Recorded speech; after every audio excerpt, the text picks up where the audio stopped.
Hey guys, the Chicken is here back today with another home gym video. In today's video, guys, I'm going to share with you a little bit of tips and wisdom I have from a mistake that I've made in my own gym. That is with accessory machines and accessory equipment. Now, if we take a look here, you can notice that all of my accessory stuff, what's the one thing that's in common with it? Besides that it's black and a little dirty. It's all plate loaded. Now, going into this, I don't know if a lot of gyms have plate loaded machines outside of like the really nice chest presses and things like that. But a lot of those, they are totally static movements. What I mean by that is there's no, give in the machine at all, and it's very, you get your full range of motion, and they're kind of designed that way. What I've noticed with some of the cheaper stuff, anyways, not that all of this is cheaper stuff, just the one specifically, but what I've noticed with accessory machines and equipment that are plate loaded, it tends to cut the range of motion just a little bit, but it's enough to it's enough to be noticeable for sure. So I think that's the biggest difference when you're looking at accessory machines between plate loaded and selectorized, meaning there's a full cable stack. Because the thing is with plate loaded, you've got to move it a bit. You got to move it up a bit to get that tension, right? You don't get that initial tension straight from the bottom. So that's why you'll see a lot of guys, they'll put bands around their machines. I do this too. And it definitely helps. Don't get me wrong, it definitely helps, but it becomes tricky when you're loading stuff. Sometimes with the band, it's hard to put more plates on it, especially if you're using the band for that kind of constant tension feeling.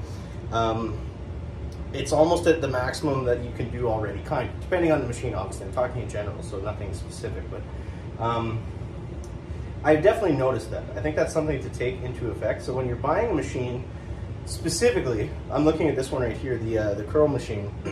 When you're buying a machine specifically to do this, and it kind of does more like, less from here, more from here. And yeah, there's ways around it, but I think it's worth, if you're going, I would say for accessory machines, there's kind of a low tier, middle of the road tier, and then like a premium tier. I think it doesn't really make sense to go for the middle of the road tier, again, depending on what the equipment is.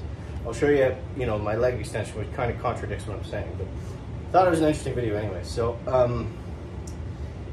I feel like going from the middle tier to the premium tier, yeah, there can be some huge cost differences there, but if there's not a huge cost difference, I think it is worth spending that extra money to go for the selectorized stuff.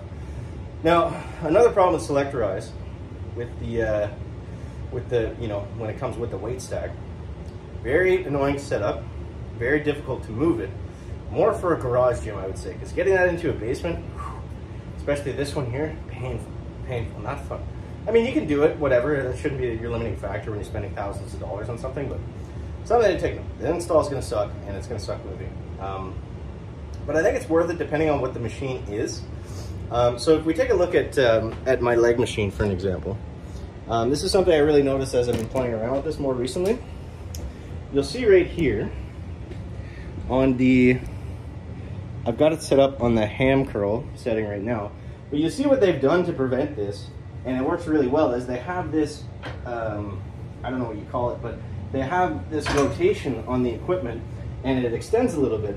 So what that allows you to do is it allows you to put your legs on it, lock it into place where there's tension, and then start the movement.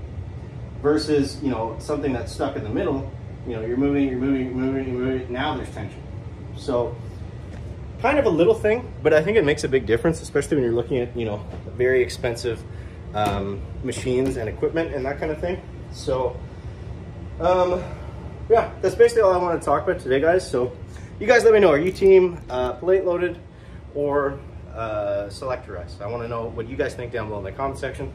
As always, thank you guys so much for watching. That's going to wrap up the video today. Make sure to subscribe to the channel if you want to see more home gym stuff. We'll catch you in the next one.